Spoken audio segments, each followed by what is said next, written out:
Next class in our discussion is Basidiomycetes.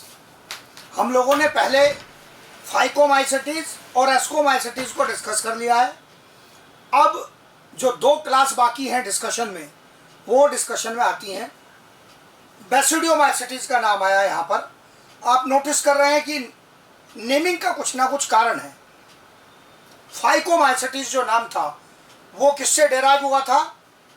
Algal fungi. Asco word किससे derive हुआ था?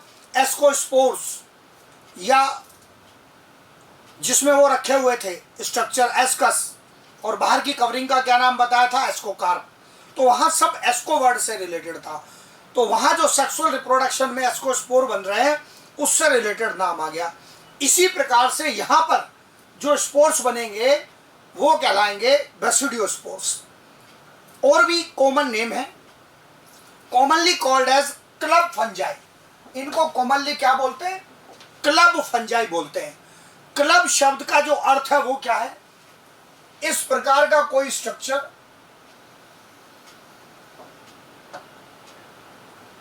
Club कहलाता है। ऐसा जैसा गदा जैसा जो स्ट्रक्चर होता है वो कहलाता है क्लब। नीचे से ये रोड जैसा स्ट्रक्चर और ऊपर ये राउंड बड़ा स्ट्रक्चर जो है, ये इस प्रकार के स्ट्रक्चर को क्या बोलते हैं? क्लब शेप्ड स्ट्रक्चर बोलते हैं। और इसी के आधार पर इसको क्या बोल रहे हैं? Club fungi. ऐसा स्ट्रक्चर कहाँ दिखेगा? ऐसा स्ट्रक्चर दिखेगा इसके रिप्रोडक्टिव स्ट्रक्चर में, जिस पर बेसिडियोस्पोर का फॉर्मेशन होगा। इस प्रकार के स्ट्रक्चर के ऑब्जर्वेशन के आधार पर इनका कॉमन नेम है क्लब फंजाई। कहां पर ग्रो कर रहे हैं? एनसीईआरटी का पॉइंट। सॉइल में लकड़ी के जो लट्ठे हैं, लॉग्स, मतलब पेड़ के ऊपर भी ग्रो कर रहे हैं, लकड़ी के लट्ठे टूटकर गिर गए हैं उनके ऊपर भी ग्रो कर रहे हैं। ट्री स्टम्प्स किसको बोलता है एनसीईआरटी? ट्री स्टम्प कहने का मतलब है कटे हुए पेड़ों के जो तने हैं उनको कहते हैं ट्री स्टम्प्स। और साथ में लिविंग प्लांट्स के ऊपर भी ये पैरासाइट के रूप में पाए जाते हैं। तो जहां पर मिट्टी में नमी है, तने हैं, कटे हुए पेड़ों के तने हैं, और पेड़ों के ऊपर पैरासाइट के रूप में भी बेसिडियोमाइसेटीज के मेंबर्स पाए जाते हैं। ये इनका डिस्ट्रीब्यूशन है, कहां कहां पर ये ग्रो कर रहे हैं। बिल्कुल एकदम सिंपल बेसिक पॉइंट है। मतलब हमारा इस पेज से, इस स्लाइड से दो इंफॉर्मेशन तैयार हो गई। एक शब्द क्लब फंजाई डायरेक्ट बनेगा एक तो, लेकिन बच्चा पूछता है क्लब क्या कह रहे हैं? क्लब क्या मतलब? किस प्रकार का क्लब है? ये कोई पार्टी क्लब है ना? पार्टी क्लब की बात नहीं हो रही है, ये क्लब स्ट्रक्चर की बात हो रही है, इसलिए स्ट्रक्चर बनाकर दिखाया है। फिर उसके ऊपर पॉइंट बनता है यहाँ पर कहाँ ग्रो कर रहे हैं। ये मोस्ट सॉइल में ग्रो करेंगे, पेड़ों के ऊपर ग्रो करेंगे, पैरासाइट भी हो सकते हैं उनके ऊपर उगने वाले, ये कटे हुए पेड़ों के ऊपर उगने वाले, लट्ठों के ऊपर उगने वाले सैप्रोफाइट्स भी हो सकते हैं। फिर उसके बाद अगला जो पॉइंट आ गया हमारे डिस्कशन में वो है कि इसका जो माइसीलियम है उसमें हाइफा कैसे पाए जाते हैं। यहां पर भी जो माइसीलियम है वो ब्रांच्ड है, ब्रांच्ड माइसीलियम। एनसीईआरटी का पॉइंट मैंने डायग्राम बनाकर उसको सपोर्ट किया है कि ब्रांच्ड माइसीलियम पाया जाता है। फिर उसके अंदर सेप्टम प्रेजेंट है, बिल्कुल ये सेप्टम प्रेजेंट है, आप देख रहे हैं। लेकिन यहां सेप्टम पर और एक्स्ट्रा क्वेश्चन बनेंगे। इसका जो सेप्टम है उसमें आपको एक स्पेशल स्ट्रक्चर मिलेगा जो कहलाता है डोलीपोर सेप्टम। मतलब ये जो सेप्टम है ये डोलीपोर कहलाता है। ये डोलीपोर सेप्टम टर्म कैसे आया? जहां ये सेप्टम में पैसेज है उसके आसपास सेप्टम में थिकनिंग बनी हुई है। पोर के आसपास यहां पर सेप्टम में थिकनिंग बनी हुई है। जो सेप्टा है उनमें ये थिक स्ट्रक्चर बना हुआ है, और इसी कारण से यहां पर एक स्पेशल नाम दिया गया इसको, इस डोम शेप्ड स्ट्रक्चर। गोल ऊपर राउंड गुंबद जैसा, डोम शेप्ड गुंबद जैसा जो स्ट्रक्चर बना हुआ है उसके कारण उसको नाम दिया गया है डोम शेप्ड स्ट्रक्चर या राउंड स्ट्रक्चर के कारण, डेवलपमेंट के कारण। और बीच में ओपनिंग प्रेजेंट है। So this complete septum is called dolipore septum. मतलब एक ऐसा सेप्टम जिसमें पोर प्रेजेंट है with dome shaped structure. So septum having pore with dome shaped structure around the pores is called dolipore septum. उसी को क्या बोलेंगे? डोलीपोर सेप्टम बोलेंगे। तो डायरेक्ट क्वेश्चन बनना चाहिए, आपको ये भी याद रहना चाहिए, पीछे की स्टोरी बराबर चलनी चाहिए। क्या आपने ब्रांच्ड एस्को में भी पढ़ा था? बिल्कुल आया था। वहां पर भी सेप्टेड थे? बिल्कुल थे। नया पॉइंट क्या आया? वहां पर डोलीपोर शब्द का उपयोग नहीं था। मतलब स्पेशली स्ट्रेट क्वेश्चन बनता है कि डोलीपोर सेप्टम कौन से क्लास की कैरेक्टरिस्टिक है? एक ही आंसर है, बेसिडियोमाइसीटीज। डोलीपोर सेप्टम और किसी ग्रुप में नहीं है, तो इसलिए इसका महत्व है, डायरेक्ट क्वेश्चन बनने वाला। मतलब डोलीपोर सेप्टम क्या है, इसका एक्सप्लेनेशन पूछने के चांस बहुत कम है, पर ये किस क्लास की प्रॉपर्टी है ये पूछा जा सकता है। आंसर क्या बन गया हमारा? बेसिडियोमाइसीटीज की प्रॉपर्टी है। फिर उसके बाद अगला पॉइंट आता है यहाँ पर हमारा रिप्रोडक्शन का, कि रिप्रोडक्शन किस प्रकार से बेसिडियोमाइसीटीज में चल रहा है। अब हाइफा में फ्रेगमेंटेशन हो गया तो वेजिटेटिव रिप्रोडक्शन हो जाएगा, कॉमन है, पहले से कहते आ रहे हैं, बहुत बिल्कुल स्टार्टिंग से समझाया कि ये फंजाई में एक कॉमन मेथड है रिप्रोडक्शन का, वेजिटेटिव रिप्रोडक्शन का, बाय फ्रेगमेंटेशन, डायग्राम सहित समझा रखा है पहले से। लेकिन बेसिडियोमाइसीटीज में एनसीईआरटी भी क्लियरली लिखता है, मतलब इस पॉइंट का महत्व बन गया काफी, एनसीईआरटी ने भी लिखा है, एसेक्सुअल स्पोर फॉर्मेशन नहीं पाया जाता है। Asexual spore formation not occur, ये डज नॉट अकर, ये प्रोसेस नहीं पाया जाता है। और एनसीईआरटी ने भी क्लियरली मेंशन किया है कि बेसिडियोमाइसीटीज के अंदर हमें एसेक्सुअल रिप्रोडक्शन या एसेक्सुअल स्पोर फॉर्मेशन नहीं मिलता है। तो ये भी इंपॉर्टेंट क्वेश्चन है, मतलब इसको बहुत सीरियसली लेना है कि बेसिडियो में एसेक्सुअल रिप्रोडक्शन आपको देखने के लिए नहीं मिल रहा है, जो कि अदरवाइज आपने अभी तक पढ़ा काफी कॉमन था, अलग अलग प्रकार के स्पोर बन रहे थे। फिर उसके बाद अगला पॉइंट आ गया यहाँ पर डिस्कशन में हमारा सेक्सुअल रिप्रोडक्शन का, कि बेसिडियोमाइसीटीज में सेक्सुअल रिप्रोडक्शन किस प्रकार से चलेगा। दो मेन मेथड्स है, सोमेटोगेमी एंड स्पर्मेटाइजेशन। दोनों का डिटेल बेसिक पहले दिया है, हाँ प्रोसेस फिर से चला के समझाऊंगा। सोमेटोगेमी में क्या था?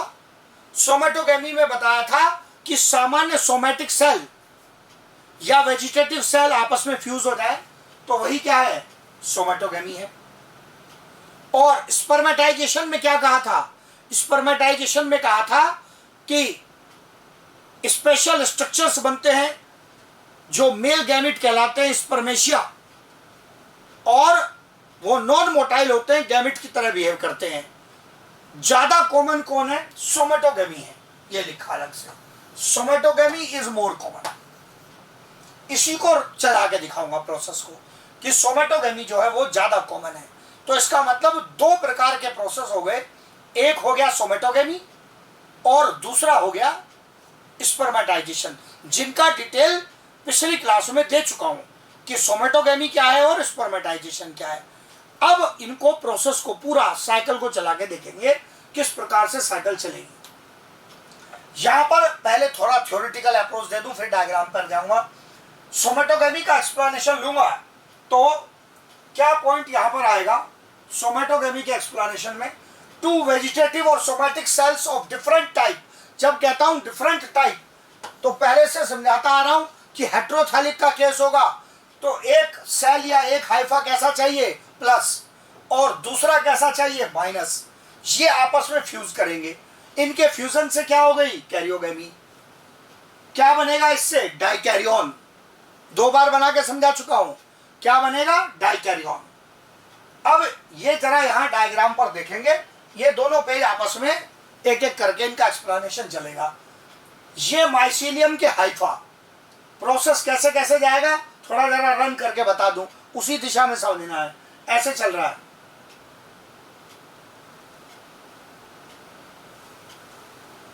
ऐसे साइकिल चल रही है, यहां से ऐसे। सबसे पहले यहां ये माइसीलियम के सोमेटिक हाइफा है, मतलब सामान्य वेजिटेटिव स्ट्रक्चर है, कोई अलग से रिप्रोडक्टिव स्ट्रक्चर नहीं बना, कोई एंथ्रीडियम उगोनियम का फॉर्मेशन नहीं हुआ। नॉर्मल सोमेटिक हाइफा के सेल ही आपस में फ्यूज कर जाए तो क्या हो गया? सोमेटोगेमी हो गया। यही होता दिखाई दे रहा है यहाँ पर। ये माइसीलियम के दो हाइफा, हमने कहा अलग अलग टाइप के, जैसे अगर एक प्लस टाइप का है तो दूसरा माइनस टाइप का है, इनमें फ्यूजन हुआ, फिर ये इनके बीच की वॉल, ये फ्यूजन की स्टार्टिंग और वॉल डिसॉल्व हो गई, तो वॉल डिसॉल्व होने के बाद क्या बन जाता है, डाइकैरियन। ये बन गया डाइकैरियन, आपके सामने डाइकैरियन का फॉर्मेशन हो गया। डाइकैरियन बनने के बाद अब यहां पर जो एक नया बिल्कुल स्ट्रक्चर दिखेगा वो आपको दिखेगा क्लैंप कनेक्शन। क्लैंप कनेक्शन का क्या रोल है वो भी समझेंगे, उस बेसिक पॉइंट पे फिर ध्यान दे लेंगे। बिना फ्यूजन के पहले क्या थे, ये भी एन ये भी एन, हाइफा के अंदर जो न्यूक्लियस है वो क्या है, एन है, और अब ये स्टेज कैसी आ गई, एन प्लस एन, एक न्यूक्लियस, एक सेल के अंदर दो न्यूक्लियस, डाइकैरियन, एक सेल के अंदर दो न्यूक्लियस, डाइकैरियन। लेकिन हाइफा के जो अन्य सेल हैं उनके अंदर एक ही न्यूक्लियस दिख रहा है, एक न्यूक्लियस, फिर इधर दो न्यूक्लियस, और ये फिर इधर एक।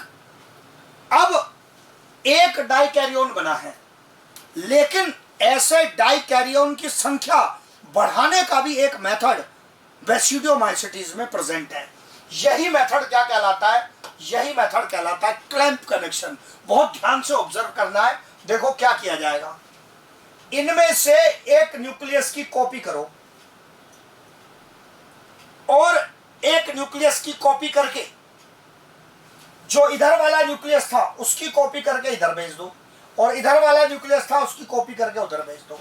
तो यहां से न्यूक्लियस की कॉपी की, और ये जो एक पैसेज बनाया है इस कनेक्शन ने, यही कहला रहा है क्लैंप कनेक्शन। ऊपर क्लैंप जैसा स्ट्रक्चर बना दिया, एक रास्ता दिया, न्यूक्लियस की कॉपी करो और इधर भेज दो, और इधर से एक न्यूक्लियस की कॉपी करो इधर भेज दो। इसका परिणाम क्या होगा, आसपास के अन्य सेल भी डाइकैरियोटिक हो जाएंगे, मतलब ये डाइकैरियन बना देंगे। रिजल्ट देखो जरा, पहले केवल ये वाला सेल डाइकैरियो था, अब पड़ोस के सेल भी डाइकैरियो हो गए। तो क्लैंप कनेक्शन का काम है आसपास के अन्य सेल, एक डाइकैरियन के पास के जो सेल्स हैं उनको डाइकैरियन बनाना। तो प्लाज्मोगेमी ने तो एक डाइकैरियो मतलब n+n तैयार कर दिया, अब ऐसे बहुत सारे n+n तैयार करने में हेल्प करेगा clamp connection. Make a copy of nucleus, transfer into adjacent cell through this tube. Make a copy of nucleus, transfer into adjacent cell through this tube like structure called clamp connection. हाँ, technical point जरूर है, अगर इस सेल के पास already minus type का nucleus है तो इधर से कौन सा आना चाहिए, प्लस टाइप। इसके पास पहले से प्लस टाइप का है तो इधर से कौन सा जाना चाहिए, माइनस टाइप। ये सिस्टम ध्यान रखेगा कि अपोजिट टाइप का न्यूक्लियस जाएगा।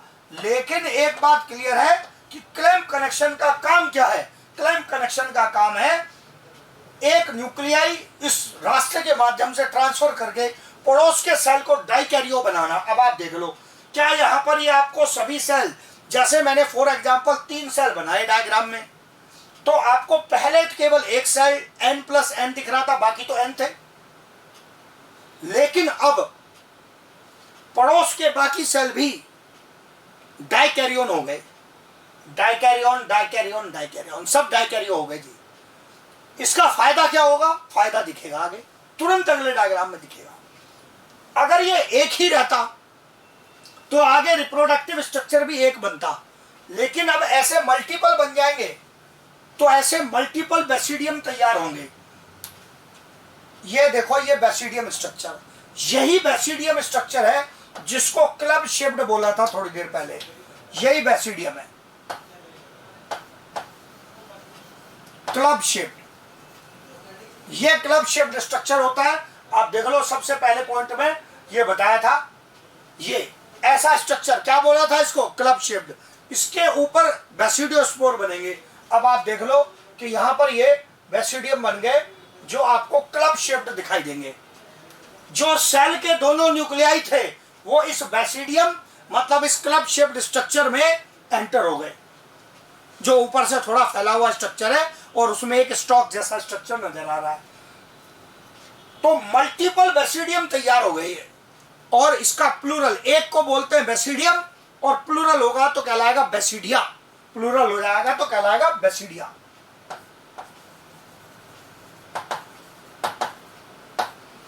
ये बेसिडियम का ही प्लूरल है। Single structure club shaped basidium, all together called basidia. दोनों टर्म एनसीईआरटी ने यूज किए हैं, बेसिडियम भी बेसिडिया भी। अब आप देखो प्लाज्मोगेमी यहां हो गई, ये यहां पर ये प्लाज्मोगेमी का प्रोसेस चल गया, यहां मैंने ये मेंशन कर दिया, ये प्लाज्मोगेमी हो गई। प्लाज्मोगेमी से क्या तैयार हो गया? N+N। क्लैंप कनेक्शन ने क्या बना दिए? पड़ोस के सेल N+N। जब ये सब N+N हो गए तो इनमें क्या तैयार हो गए? Basidia, singular basidium. These nuclei, both nuclei, हर एक बेसिडिया के अंदर, हर एक बेसिडियम के अंदर दो दो न्यूक्लियाई एंटर करते चले गए आपके सामने। अब इनमें क्या हो गया? कैरियोगेमी। ये जो N+N वाले न्यूक्लियाई थे फ्यूज कर गए, तो अब बेसिडियम के अंदर कैसा न्यूक्लियस तैयार हो गया? 2N। पहले स्थिति कैसी थी? N+N, ये लिखा आपके सामने, हर एक के लिए क्या है? N+N। लेकिन अब बेसिडियम के अंदर कंडीशन कैसी आ गई? 2N, डिप्लॉयड कंडीशन आ गई। अब इस डिप्लॉयड न्यूक्लियस में मियोसिस होगा, और मियोसिस होकर हैप्लॉयड न्यूक्लियस तैयार होंगे।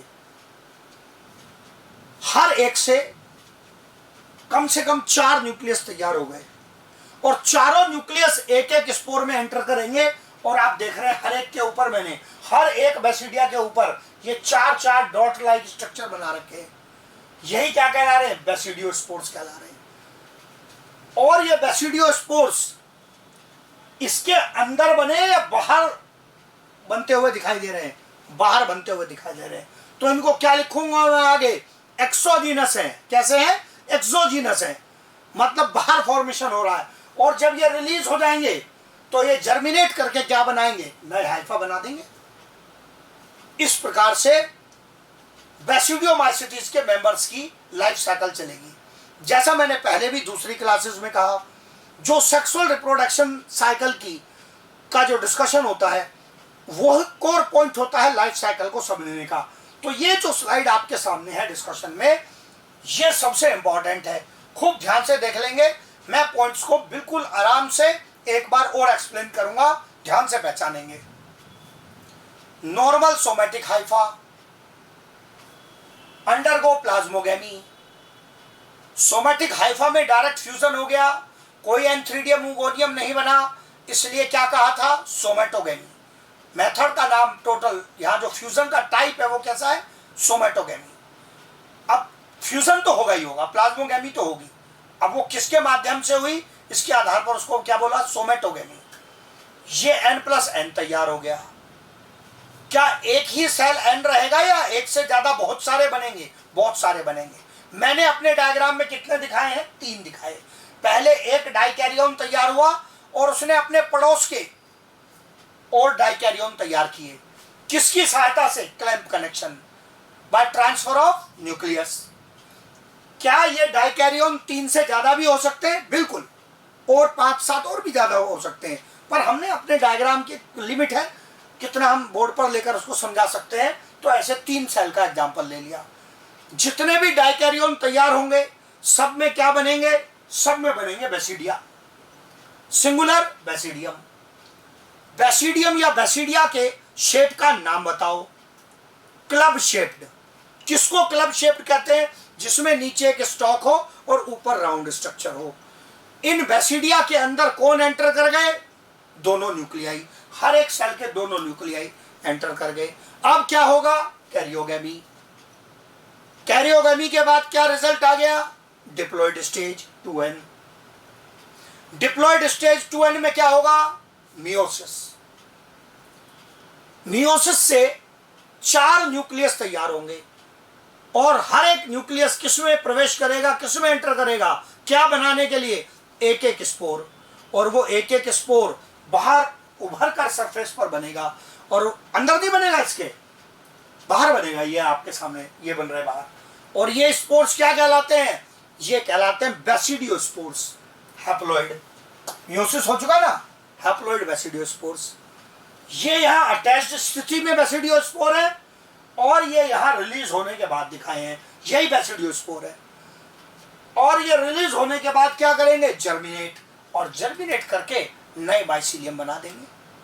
हाँ, अगर आप बहुत टेक्निकल पॉइंट पर जाएंगे तो आपको पता चलेगा कि इन न्यूक्लियाई में हर एक में एक न्यूक्लियस कैसा था, प्लस टाइप का, एक माइनस, एक प्लस, एक माइनस, एक प्लस, एक माइनस, हर एक में यही स्थिति थी।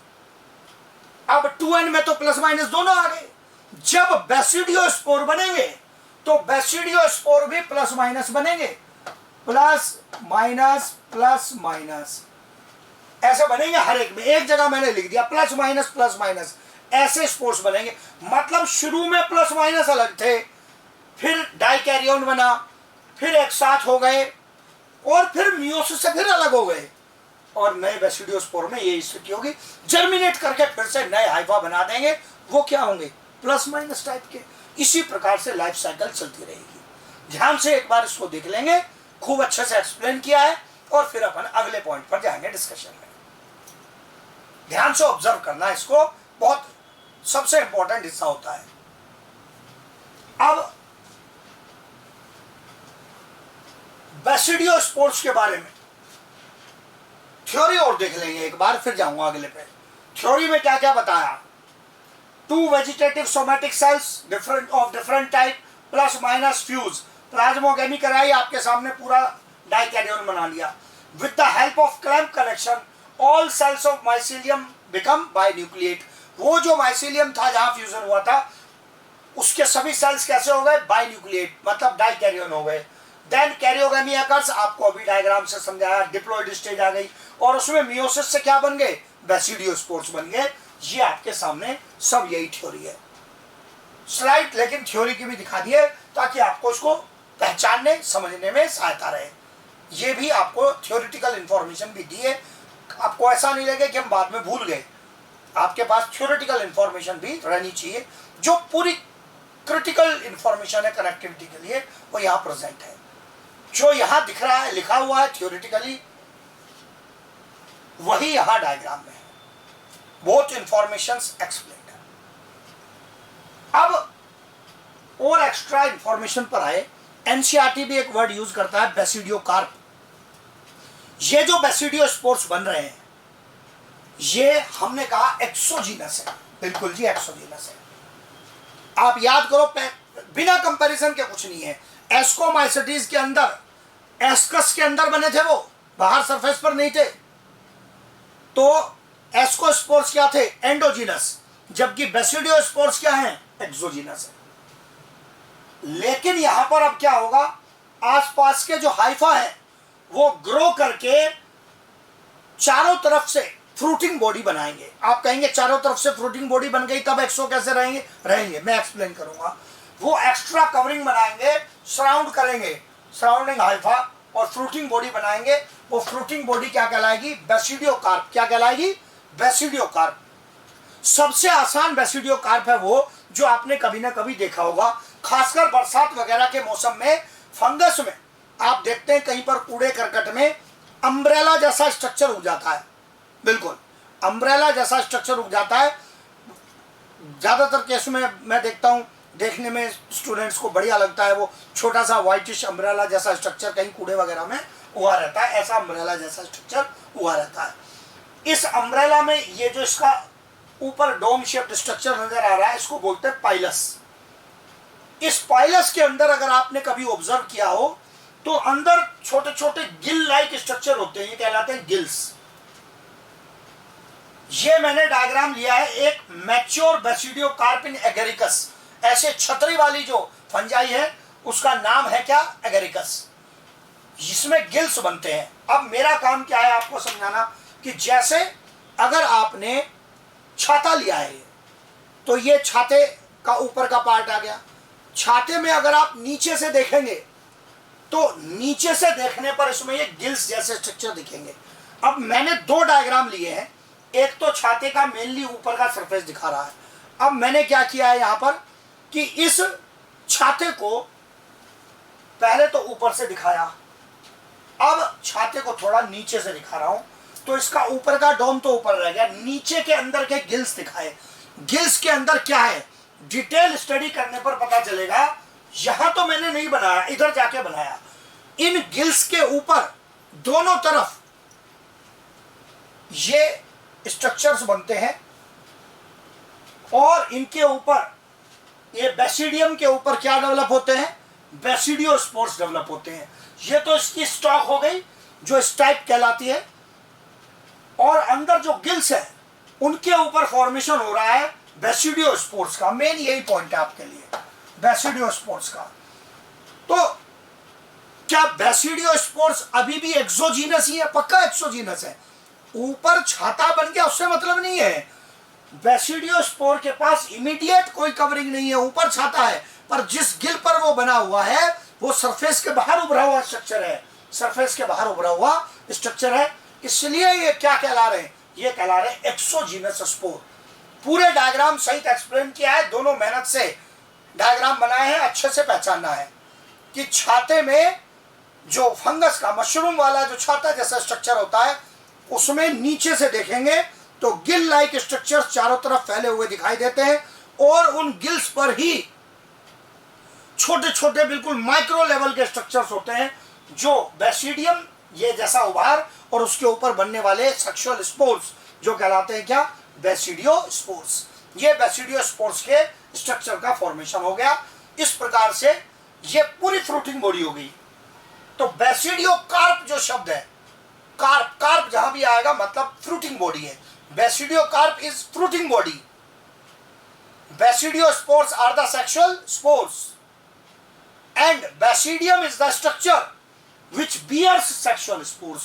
Basidium वो स्ट्रक्चर है जिसके ऊपर ये सेक्सुअल स्पोर्स डेवलप होंगे, जिसके ऊपर ये सेक्सुअल स्पोर्स बनेंगे, जो डिटेल में आपको पिछले डायग्राम में दिखा था। ये देख लो, बेसिडियम वो स्ट्रक्चर है जिसके ऊपर ये सेक्सुअल स्पोर्स बनेंगे। अब यही थोड़ा छोटा हो गया अगले डायग्राम में जाकर, क्योंकि इतने बड़े इससे को आप बहुत डिटेल नहीं बना सकते, तो ये यहाँ थोड़े छोटा स्ट्रक्चर हो गया। बेसिडियम के ऊपर स्पोर का फॉर्मेशन आ गया। इस प्रकार से छाते के अंदर नीचे गिल्स के ऊपर बेसिडियोस्पोर्स का फॉर्मेशन होता है। यही बेसिडियोस्पोर्स रिलीज हो जाएंगे और जर्मिनेट होकर ऐसे नए मशरूम का फॉर्मेशन करेंगे। फिर इसके बाद अगला केस आता है डिस्कशन में। यहाँ पर हमारा बेसिडियोमाइसीटीज में स्ट्रक्चर रिप्रोडक्शन पूरा पहचान लिया जी हमने। कुछ इंपॉर्टेंट एग्जांपल्स का, इंपॉर्टेंट एग्जांपल्स में सबसे पहला केस आता है हमारा रस्ट फंजाई का। ये एनसीईआरटी की language, rust fungi. Rust fungi में जो कॉमन जीनस है, जो कॉमन मेंबर है, मतलब माइक्रो एनालिसिस में जाए बिना बोले तो पक्सीनिया। पक्सीनिया एक फंजाई का नाम है, इंपॉर्टेंट फंजाई है जी, बिल्कुल नहीं बचना इससे। रस्ट शब्द एनसीईआरटी का यूज किया हुआ है। रस्ट के नाम से क्वेश्चन आ सकता है या पक्सीनिया के नाम से। डिटेल नाम लूं अगर मैं, मतलब वैसे तो पक्सीनिया में कई प्रकार की स्पीशीज है, हमारे लिए सबसे इंपॉर्टेंट जो पक्सीनिया है वो कौन है, वो है पक्सीनिया ग्रैमिनिस ट्रिटिसाई। हाँ जी, फिर बोलता हूं, पक्सीनिया ग्रैमिनिस ट्रिटिसाई ये एक स्पीशीज है फंजाई की। आप देख रहे हैं इसमें 3 हिस्से आ रहे हैं नाम में, मतलब अगर आप अपनी नॉलेज और लगाएं तो लिविंग वर्ल्ड के चैप्टर की नॉलेज बताएगी। यहां चल रहा है ट्राइनोमियल सिस्टम, 3 हिस्से हैं नाम में, जीनस, स्पीशीज एपिथेट, सब स्पीशीज। ये जो ट्रिटिसाई है ये किसको डिनोट कर रहा है, सब स्पीशीज को डिनोट कर रहा है। तो इसका मतलब जीनस, स्पीशीज, सब स्पीशीज, इस प्रकार से यहां पर रिप्रेजेंटेशन है। तो ये सब स्पीशीज लेवल तक है। ये एक्यूरेट क्वेश्चन बनाने के लिए, नहीं तो ज्यादातर केस में पक्सीनिया से बन जाएगा। ये एक पैरासिटिक फंगस है जो डिजीज कॉज करती है वीट में। ये पैरासिटिक फंगस है, ऑब्लिगेट पैरासाइट। ये एक ऑब्लिगेट पैरासाइट होते हैं इस कैटेगरी में। और वीट में, वीट का केस लिया है तो यहां पर ये वीट में रस्ट डिजीज कॉज करती है। अब रस्ट का मतलब क्या, जंग। तो जंग कैसे लग गया, जब इसमें रिप्रोडक्शन होता है फंजाई में और इसके स्पोर बनते हैं तो वो गेहूं की पत्तियों पर काले काले पाउडर के रूप में फैल जाते हैं और उसको टच करके देखें तो ऐसा ही लगता है जैसे कि गेहूं की पत्तियों में जंग लग गया हो। तो इसी के आधार पर नाम दे दिया, क्या इसको, रस्ट फंजाई नाम दे दिया। ये कहलाती है technically Puccinia. Puccinia rust disease cause करती है। इसमें मेन तो टारगेट हो गया हमारा वीट। अगर क्वेश्चन को और बढ़ा देगा तो क्या यही फंजाई किसी और प्लांट में भी इन्फेक्शन करती है? यस। इसकी लाइफ साइकिल 2 प्लांट पर पूरी होती है। इसका प्राइमरी होस्ट तो वीट है, लेकिन इसका अल्टरनेट या सेकेंडरी होस्ट कौन है? एक और प्लांट, बारबेरी प्लांट। जो बारबेरी प्लांट है उस पर भी लाइफ साइकिल का कुछ हिस्सा चलता है। तो क्या क्या क्वेश्चन हुए? इंपॉर्टेंट क्वेश्चन है पक्सिनिया में। जब एनसीईआरटी कहेगा रस्ट फंजाई तो कौन है रस्ट फंजाई? पक्सिनिया। डिटेल करके पूछ ले तो मेन कौन पक्सिनिया में? पक्सिनिया ग्रामिनेस्टेटिसाई। गेहूं में कौन सी डिजीज कॉज कर रही है? ये कॉज कर रही है black rust disease in wheat. और इस ब्लैक रस्ट डिजीज में मैंने कहा ये रस्टिंग किसकी वजह से? इसके स्पोर्स की वजह से रस्टिंग होगी। निश्चित सी बात है पत्तियों में डिजीज हो जाएगी तो प्रोडक्शन पर विपरीत प्रभाव पड़ेगा। यहां से अगर कुछ जीके लगाएगा तो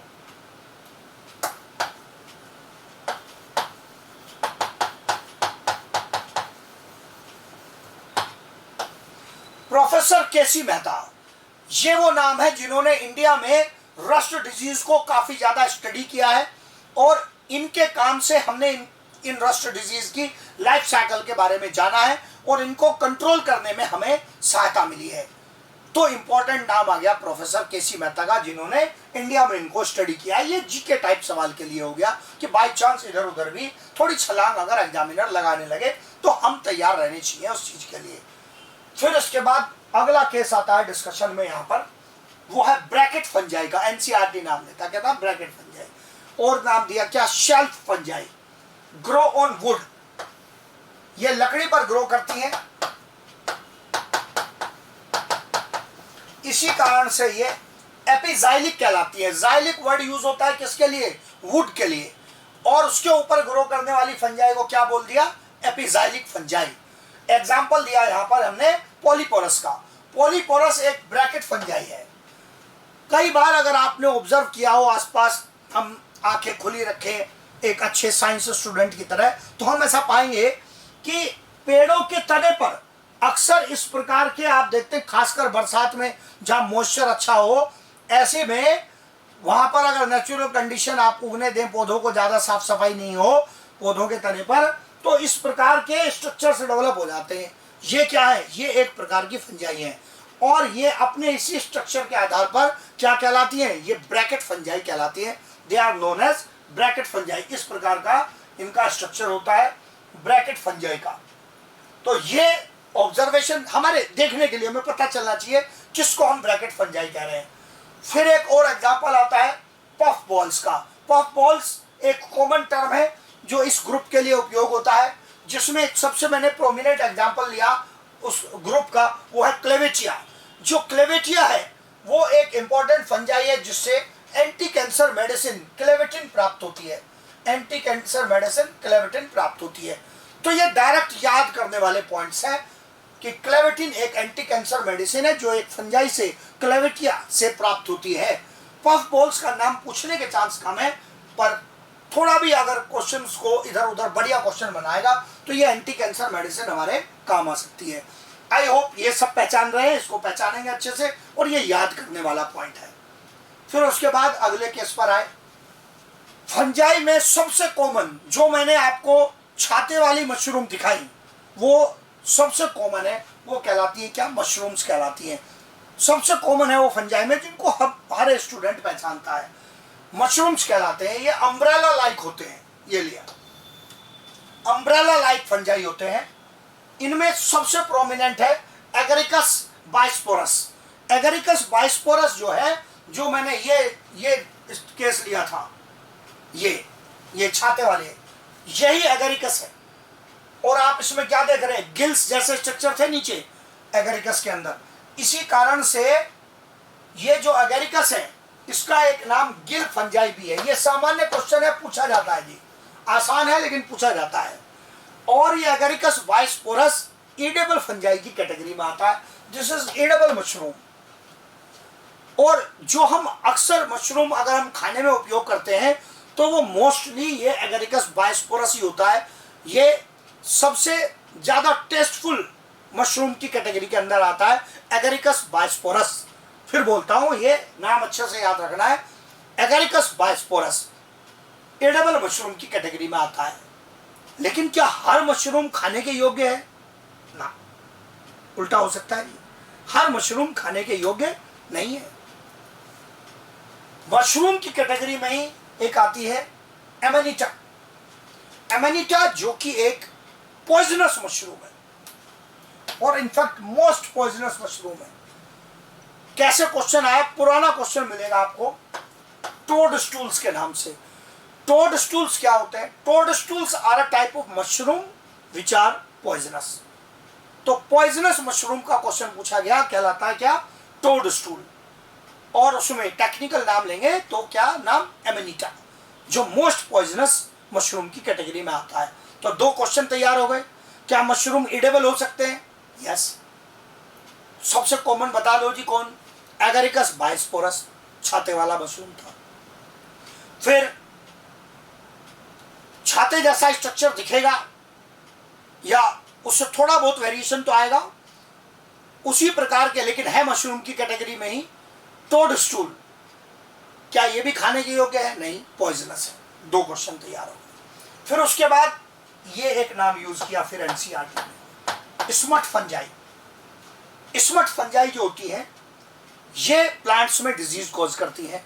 ये जो स्मट शब्द आया है ये भी इनके स्पोर से ही आया है। प्लांट की पत्तियों में, उसके इन्फ्लोरेसेंस में, मतलब फ्लावर्स में इन्फेक्शन होने से फंजाई के रेतीला बुरादे जैसा स्ट्रक्चर बन जाता है फंजाई का, उसके स्पोर्स का, और इसी को नाम दिया गया क्या? Smut fungi. स्मट फंजाई में हमारे लिए जो सबसे इंपॉर्टेंट नाम है वो है ओस्टिलेगो का। मैंने आगे डिटेल भी लिखा है, वो ट्राइनोमियल में लिखा गया है, ओस्टिलेगो न्यूडाट्रिटिसाई। ये व्हीट में एक डिजीज कॉज करती है जो कहलाती है लूज स्मट ऑफ व्हीट। ये इंपॉर्टेंट डिजीज। तो मैंने व्हीट की दो इंपॉर्टेंट डिजीज बताई। एक बताई थी पहले black rust of wheat, Puccinia. Loose smut of wheat, Ustilago. आप ध्यान देंगे मेरे आंसर करने का तरीका। मैं आपको एकदम पूरा पॉइंट रटने के लिए नहीं कह रहा हूं। अगर आप पक्सीनिया और ओस्टिलेगो भी रट लेंगे तो क्वेश्चन बन जाएगा आपका, क्योंकि एग्जामिनर इतना भी क्रूर नहीं है कि आपको पूरे तीन तीन नाम मैच करने के लिए देगा। उसके ट्राइनोमियल पूरा ही पूछेगा आपसे, क्वेश्चन तो चाहिए उसको। तो पक्सीनिया और ओस्टिलेगो भी रट लिया तो क्वेश्चन बन जाएगा जी आपका। वो तो बहुत हायर क्लासेस के लेवल का एग्जाम का सवाल हो जाएगा कि आपसे उसका स्पेसिफिक एपिथेट और उसका सब स्पीशीज भी एग्जैक्ट पूछे। अदरवाइज आपका क्वेश्चन बन जाएगा किससे? व्हीट में डिजीज दो main, black rust, Puccinia, loose smut, Ustilago. Question बन गया। अब इसके बाद और क्या केस आता है? आगे डिस्कशन आ गया हमारा जो आखिरी क्लास है फंजाई की, ड्यूटेरोमाइसिटीज का। ड्यूटेरोमाइसिटीज को कॉमनली फंगी इम्परफेक्टी कहते हैं। यह टर्म इंपॉर्टेंट है। क्या लिखा है? इम्परफेक्टी। क्यों लिखा है? कारण बहुत बढ़िया। डायरेक्ट एक सवाल तो इस पर ही बनता है कि किसी को फंगी इम्परफेक्टी कहने का क्या मतलब है? मतलब है जिस फंजाई में सेक्सुअल रिप्रोडक्शन एब्सेंट हो या डिस्कवर ना हुआ हो। हमने ना देखा हो तो फिर तो हमारे हिसाब से तो एब्सेंट ही हो गया ना। या तो हमने ऑब्जर्व नहीं कर पाए साइंटिस्ट लोग, हमसे मतलब ये नहीं कि आप और मैं ऑब्जर्व नहीं कर पाए, नहीं, साइंटिस्ट ऑब्जर्व नहीं कर पाए। साइंटिस्ट ऑब्जर्व नहीं कर पाए सेक्सुअल रिप्रोडक्शन उस फंजाई का या एक्चुअली में एब्सेंट है। Such fungi are called fungi imperfecti. क्यों इम्परफेक्टी वर्ड क्यों आया? सेक्सुअल स्टेज जो होती है ना वो परफेक्ट स्टेज कहलाती है और इसकी एब्सेंस बना देती है इम्परफेक्ट। तो लिखा है fungi imperfecti because perfect stage. Perfect stage मतलब कौन? Sexual reproduction is absent. यदि सेक्सुअल रिप्रोडक्शन एब्सेंट है तो क्या किस क्लास की मेंबर मानी जाएंगी? ड्यूटेरोमाइसीटीज की, मतलब फंगी इम्परफेक्टी की। अब और एक्सप्लेनेशन दिया, सेक्सुअल रिप्रोडक्शन इज अननोन और एब्सेंट। ये क्वेश्चन की चालाकी के लिए है। अननोन लिखे या एब्सेंट लिखे, हमारे हिसाब से तो रिजल्ट एक ही है ना। हमें पता नहीं है, साइंस को पता नहीं है या एब्सेंट है, तो एक ही मीनिंग है। क्योंकि हम साइंस ने कभी ऑब्जर्व नहीं किया तो वो इम्परफेक्टी में ही जाएगा, वही क्लास जाएगी। अब इनका स्ट्रक्चर कैसा है? Structurally similar to either ascomycetes और बेसिडियोमाइसिटीज। ये स्ट्रक्चर के हिसाब से एस्को या बेसिडियो से सिमिलर है। अब मैंने हाइफा दोबारा नहीं बनाया। कैसे हाइफा बनाए थे? ब्रांच्ड सेप्टेट, एस्को में भी और बेसिडियो में भी। अंतर क्या था? बेसिडियो में सेप्टम था, अभी बताया, डोलीपोर, और उसमें सेप्टम में सामान्य पोर था, यहां डोलीपोर था। तो स्ट्रक्चर के हिसाब से ये या तो मैच करेंगे एस्कोमाइसिटीज के अन्य सदस्य से या मैच करेंगे बेसिडियोमाइसिटीज के अन्य सदस्य से। हाँ, इसका महत्व है पॉइंट का, तुरंत आगे दिखेगा आपको। इसी महत्व के आधार पर एनसीईआरटी कहता है, ये एनसीईआरटी का पॉइंट लिया आगे। एनसीईआरटी कहता है आज किसी फंजाई को हमने ड्यूटेरो में रखा हुआ है क्योंकि उसका सेक्सुअल रिप्रोडक्शन डिस्कवर्ड नहीं है, लेकिन अगर कल उसमें सेक्सुअल रिप्रोडक्शन डिस्कवर हो जाए, साइंस को पता चल जाए कि सेक्सुअल रिप्रोडक्शन है, तो क्या करेंगे? उसको ड्यूटेरोमाइसिटीज से निकालेंगे और रखेंगे कहां? एस्को में या बेसिडियो में। थोड़ा शॉर्ट में लिखा है मैंने, एस्को में या बेसिडियो में, मतलब या तो एस्कोमाइसिटीज का सदस्य बना देंगे उसको या बेसिडियोमाइसिटीज का। किस आधार पर? जिससे स्ट्रक्चर और रिप्रोडक्शन मैच करता हो, उस आधार पर। और उसका नाम भी बदला जाएगा। ये सब कहानी एनसीईआरटी ने बताई है। पहले उसका नाम कुछ और रहा होगा ड्यूटेरोमाइसिटीज के आधार पर, लेकिन अब उसका नया नाम भी दिया जा सकता है इस आधार पर कि अब उसमें नए फीचर्स का पता चल गया है। आई रिपीट, ड्यूटेरोमाइसिटीज में कोई सदस्य कब तक है? जब तक उसमें सेक्सुअल रिप्रोडक्शन खोजा नहीं जाए। तो क्या इसका मतलब जो सदस्य आज ड्यूटेरोमाइसिटीज में है उसमें 100% गारंटी है कि वो ड्यूटेरो में ही रहेगा? ना। अगर ऐसे किसी फंजाई में आगे कहीं स्टडी होते होते सेक्सुअल रिप्रोडक्शन खोज लिया गया तो फिर वो ड्यूटेरो के ग्रुप में से निकाल लिया जाएगा जी, और उसको कहां भेज दिया जाएगा? आपसे क्वेश्चन पूछा जाएगा, कहां भेज दिया जाएगा? एस्कोमाइसिटीज या बेसिडियोमाइसिटीज में।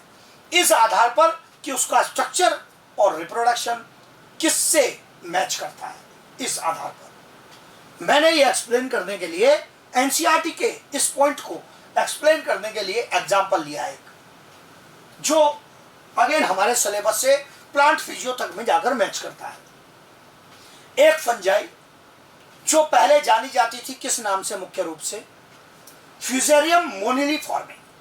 फ्यूजेरियम मोलिनीफॉर्मी जो है ये इसका पुराना नाम था। ऐसा नहीं कि नाम आज समाप्त हो गया, चलता आज भी है, लेकिन ये पुराना नाम था। ये ड्यूटेरोमाइसिटीज की सदस्य थी, फंगी इम्परफेक्ट थी, सेक्सुअल रिप्रोडक्शन डिस्कवर नहीं था, लेकिन बाद में पता चला कि इसमें सेक्सुअल रिप्रोडक्शन प्रेजेंट है। तो इसकी क्लास चेंज करके क्या कर दी गई? एस्कोमाइसिटीज, और इसका नया नाम भी रखा गया। क्या? जिब्रेला फ्यूजिक्यूराई। जिब्रेला फ्यूजिक्यूराई। हाँ जी, मैंने क्यों कहा कि ये प्लांट फिजियो से जाकर रिलेट करेगी?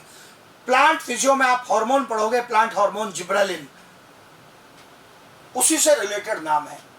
प्लांट तो बनाते हैं, उस हार्मोन को, प्लांट हार्मोन को बनाने में इस फंजाई का भी रोल है, इसलिए वहां से रिलेटेड होकर नाम आया है जिब्रेला फ्यूजिक्यूराई। तो इसका मतलब आप देखो अप्लाई करके, अब क्या फ्यूजेरियम मोलिनीफॉर्मी नाम आज भी उपयोग होता है? हाँ जी, बिल्कुल आपको मिल जाएगा, आप सर्च करेंगे आपको मिल जाएगा। लेकिन यदि कोई आज की डेट में आपसे इसका करेक्ट क्लासिफिकेशन पूछे तो फिर ड्यूटरो के आधार पर नहीं जाएगा करेक्ट क्लासिफिकेशन, वो तो पुराना हो गया। नया जो क्लासिफिकेशन जाएगा वो एस्कोमाइसिटीज के आधार पर जाएगा। इसका मतलब ये इसको एस्कोमाइकोटा डिवीजन में रखेगा और क्लास एस्कोमाइसिटीज में, जिब्रेला फ्यूजिक्यूराई। तो यहां पर आपको नाम भी बदलता हुआ नजर आएगा और क्लास भी बदलती हुई नजर आएगी, जो एनसीईआरटी कहता है उसका मैंने एग्जांपल दिया। फिर बात आ गई माइसीलियम की। मैंने कहा था स्ट्रक्चर किससे मैच करेगा, एस्को या बेसिडियो से। इसका मतलब एनसीईआरटी कहता है कि माइसीलियम कैसे, सेप्टेट एंड ब्रांच्ड। सेप्टेट और ब्रांच का स्ट्रक्चर 2 बार समझा चुका हूं। आई होप यहां दोबारा से, वो बहुत बेसिक पॉइंट है, डायग्राम की जरूरत नहीं है। जो मेंबर्स हैं, फिर एनसीईआरटी का पॉइंट, ये दोनों पॉइंट एनसीईआरटी की। मेंबर्स है वो क्या है, या तो सेप्रोफाइट है या पैरासाइट है। सेप्रोफाइट को मैंने पहले ही फुल एलैबोरेट कर रखा है। सेप्रोफाइट क्या कर रहे हैं, डेड मटेरियल का डिकम्पोजिशन कर रहे हैं, और जब कोई डेड मटेरियल का डिकम्पोजिशन करेगा तो वो उसमें प्रेजेंट मिनरल्स को भी रिलीज कराएगा, और इस कारण से वो मिनरल साइकिल में महत्वपूर्ण रोल रखेगा। ये आगे एनसीईआरटी कहता है कि इसका लिटर डिकम्पोजिशन में रोल है। अब जैसे ही एनसीईआरटी ने वर्ड लिखा लिटर, तो लिटर मतलब क्या है ये जानना पड़ेगा। लिटर, लिटर लिखा है, लीटर नहीं लिखा है।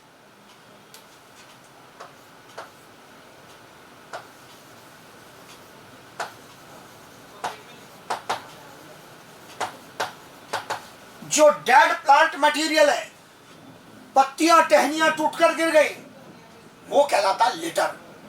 तो जंगल में जो लिटर शब्द है उसका उपयोग किसके लिए हो रहा है, लिटर शब्द का उपयोग हो रहा है वहां पर डेड प्लांट मटेरियल के लिए। उसका क्या होगा, डिकम्पोजिशन, और जब उसका डिकम्पोजिशन होगा तो उसमें से मिनरल्स रिलीज करके कहां भेजे जाएंगे, सॉइल में, और इसको दोबारा से कौन उपयोग कर लेंगे, प्लांट। तो इसका मतलब किसमें इंपॉर्टेंट रोल आ गया, मिनरल साइकिल चलाने में। और क्या हो सकते हैं, पैरासाइट हो सकते हैं। नाम लिख दिया पैरासाइट, तो किसी को तो नुकसान पहुंचाएगा, जिसको नुकसान पहुंचाएगा प्लांट वगैरह में डिजीज कॉज करेगा। तो क्या मीनिंग हो गया, ये डिजीज कॉजिंग है, एकदम आसान मीनिंग। तो इसका मतलब ड्यूटेरोमाइसिटीज में क्या क्या 3 critical point, fungi imperfectis, sexual reproduction unknown और एब्सेंट।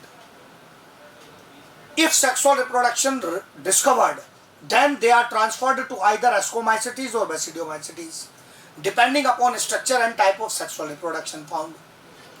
एक एग्जांपल लिया, फ्यूजेरियम मोलिनीफॉर्मी, नाउ रेफर्ड है जिब्रेला फ्यूजिक्यूराई। ये स्टैंडर्ड पॉइंट हो गए। और फिर उसके बाद ये केस आ गया यहाँ पर इसका न्यूट्रिशन के मॉडल, और यहाँ एग्जांपल्स आ गए जी। पहले जैसे बेसिडियो में लिए ऐसे यहाँ पर ये एग्जांपल्स आ गए। कुछ पॉइंट समझने का भी होता है और कुछ याद करने का भी है।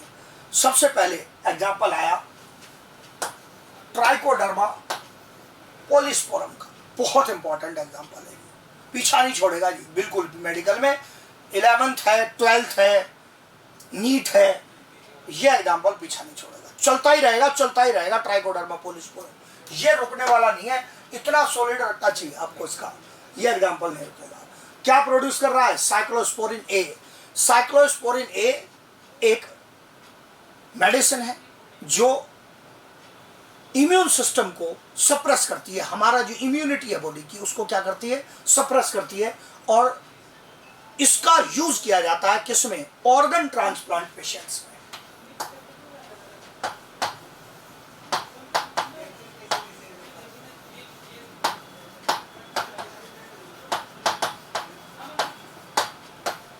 ऑर्गन ट्रांसप्लांट पेशेंट्स में यूज होता है। किस लिए, ऑर्गन ट्रांसप्लांट हुआ, सपोज किसी में किडनी ट्रांसप्लांट हुआ, तो डॉक्टर्स खूब मैचिंग करने के बाद ब्लड और टिश्यूज की बहुत मैचिंग कराते हैं, तब ऑर्गन ट्रांसप्लांट करते हैं।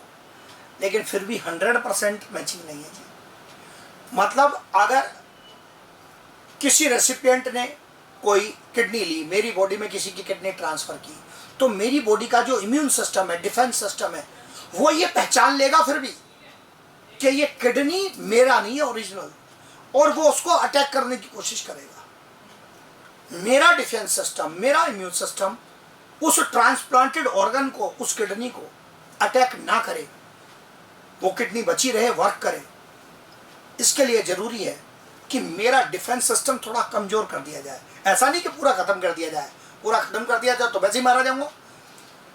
वो इम्यून सिस्टम थोड़ा सा वीक कर दिया जाता है और उसके लिए जो मेडिसिन चाहिए होती है वो है साइक्लोस्पोरिन ए। कहाँ से प्राप्त की जाती है? इस फंगस से, ट्राइकोडर्मा पॉलिस्पोरम से। तो ये इसलिए मैंने कहा ये पीछा नहीं छोड़ेगा जी। इतने घूम घाम के सवाल बॉटनी में, जियोलॉजी में, बायोटेक्नोलॉजी में, माइक्रोब के चैप्टर में, ये सवाल पीछा नहीं छोड़ेगा। फिर उसके बाद Trichoderma reesei. Trichoderma reesei bio control agent के रूप में काम करता है।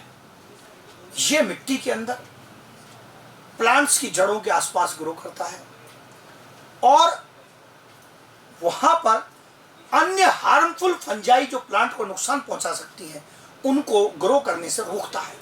मतलब ये एक प्रकार से दूसरी फंजाई को कंपीट करता है, उनको कंपटीशन में हराता है, खुद ग्रो करता है और प्लांट को जो हार्मफुल फंजाई है उनसे बचाता है। तो ये किसके रूप में काम कर रहा है? Bio control agent.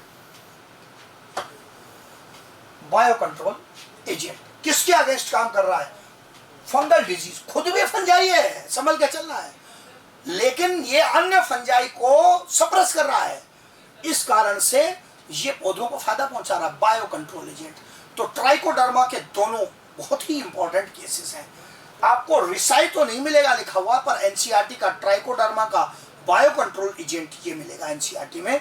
ये एनसीईआरटी कहता है, 12th में जाके कहता है, लेकिन कहीं जाकर कहे हमारे नीट के तो काम का है ना, तो हमें यहीं से कनेक्ट करके चलना पड़ेगा। तो यहाँ पर ये दोनों इंपॉर्टेंट एग्जाम्पल आ गए। फिर उसके बाद अगला जो केस आता है आपके डिस्कशन में यहाँ पर, वो केस आता है फिर याद करने की इंफॉर्मेशन, अल्टरनेरिया सोलेनी। अल्टरनेरिया सोलेनी एक ड्यूटेरोमाइसिटीज का ही मेंबर है। अब जो तीनों चारों एग्जाम्पल लिए हैं यहाँ पर, ये डिजीज कॉजिंग के हैं, ऊपर ही लिख दिया डिजीज। इसके कारण एक डिजीज होती है जो कहलाती है अर्ली ब्लाइट ऑफ पोटैटो। अगर आपको याद होगा तो पहले आया था लेट ब्लाइट ऑफ पोटैटो। गेर की अवस्था में पत्तियों में कालापन क्रिएट करके डैमेज करके करे, वो था blight, late blight. Early stage में करेगा तो ये कहलाता है क्या? Early blight of potato. वो कौन था जिसने लेट ब्लाइट कॉज की थी? याद करो, Phytophthora infestans. Phytophthora infestans Phycomycetes का मेंबर आज है Alternaria solani that causes early blight of potato. दोनों इंपॉर्टेंट हिस्से हैं। फिर कोलेटोट्रिकम फेल्केटम, कोलेटोट्राइकम एनसीईआरटी के लिए हुए नाम है। ये सब जो यहाँ एग्जाम्पल आप देख रहे हैं एनसीईआरटी के हैं। अल्टरनेरिया का नाम लिया एनसीईआरटी ने, कोलेटोट्राइकम का नाम लिया। Colletotrichum red rot of sugar cane cause करता है। शुगर केन में अगर आपने कभी ऑब्जर्व किया हो तो उसमें कहीं कहीं पर अंदर खून जैसा लाल हो जाता है, वो गलन है, रॉट है, सड़न है एक प्रकार की, रेड रॉट। और वो किसके कारण हो रही है? वो एक फंगस के कारण हो रही है, कोलेटोट्राइकम फेल्केटम के कारण ये प्रॉब्लम क्रिएट होती है। ये एनसीईआरटी का एग्जांपल। ट्राइकोडर्मा एनसीईआरटी का एग्जांपल जो मैंने पहले लिया, ट्राइकोडर्मा। ट्राइकोडर्मा 2 बार नाम नहीं लिखा एनसीईआरटी ने, एक ही बार लिखा है, मैंने 2 केस लिए हैं। ये एनसीईआरटी का ट्राइकोडर्मा एनसीईआरटी का नाम लिया हुआ है, अल्टरनेरिया एनसीईआरटी ने लिया है। पूरा सोलेनी नहीं लिखा है एनसीईआरटी ने, लेकिन अल्टरनेरिया लिखा है, कोलेटोट्राइकम लिखा है। ये दोनों नाम मैंने एक्स्ट्रा लिए हैं एनसीईआरटी से। सर्कोस्पोरा पर्सोनेटा पुराने क्वेश्चंस में मिलेगा आपको। Tikka disease of groundnut, groundnut में होने वाली, डायरेक्ट याद करने वाला, रट्टा लगाने वाला पॉइंट समझ लो इसको। Tikka disease of groundnut, Cercospora personata. और एक और केस है हेलमिंथोस्पोरियम ओराइजी, जो राइस में डिजीज करता है, लीफ स्पॉट के डिजीज कॉज करता है, जिससे पैदावार पर विपरीत प्रभाव पड़ता है, डैमेज हो जाती है फसल। ये लीफ स्पॉट डिजीज, इसका महत्व क्यों है, ये क्यों आया है? इसका महत्व है कि इंडिया में धान की जो फसल है बिहार बंगाल में, वो इसने काफी डैमेज की इस डिजीज ने, इस फंगस के कारण, हेलमिंथोस्पोरियम ओराइजी के कारण। कब? 1945 में, सेकेंड वर्ल्ड वॉर जब दुनिया में चल रहा था, तो उस समय लगभग खत्म होने के आसपास था, तब उस समय इंडिया में ये अकाल पड़ा, फैमिन हुआ, धान की पैदावार बहुत बुरे तरीके से इससे प्रभावित हुई, समाप्त हो गई, मारी गई, जिसके कारण भोजन की बहुत भारी कमी हो गई और इसके कारण कई करोड़ लोगों की मृत्यु हुई इंडिया में। तो इसका मतलब ये एक हिस्टोरिकली इंपॉर्टेंट पॉइंट है। तो हो नहीं तो हो, कितने साल तक नहीं आए, लेकिन कब आ जाए ऐसे पॉइंट का कोई भरोसा नहीं होता। इसलिए ऐसे पॉइंट का जो हमें है वो रट्टे की जरूरत पड़ती है। तो आप देखेंगे, नोटिस करेंगे, आज हमने यहाँ पर डिस्कस किए एक तो पूरा केस बैसिडियोमाइसिटीज का और ड्यूटेरोमाइसिटीज का। ड्यूटेरोमाइसिटीज में सेक्सुअल रिप्रोडक्शन साइकिल आई नहीं क्योंकि वो फंगी इम्परफेक्ट ही है, सेक्सुअल रिप्रोडक्शन है नहीं। मतलब ज़्यादातर जो इन्फॉर्मेशन है यहाँ, इसमें कई सारी याद करने वाली इन्फॉर्मेशन है। अच्छे से इसको रिवाइज करेंगे तो ये इसके साथ हमारा जो फंजाई का डिस्कशन है वो समाप्त हो जाएगा। बढ़िया रिवीजन चाहिए। एनसीईआरटी के ही ज़्यादातर पॉइंट है, more than 90% points I have taken are from NCERT. I expect you to be strong over all of them. उनको अच्छे से रिवाइज करना है, स्ट्रॉन्ग रखना है एकदम, कोई क्वेश्चन रुकना नहीं चाहिए।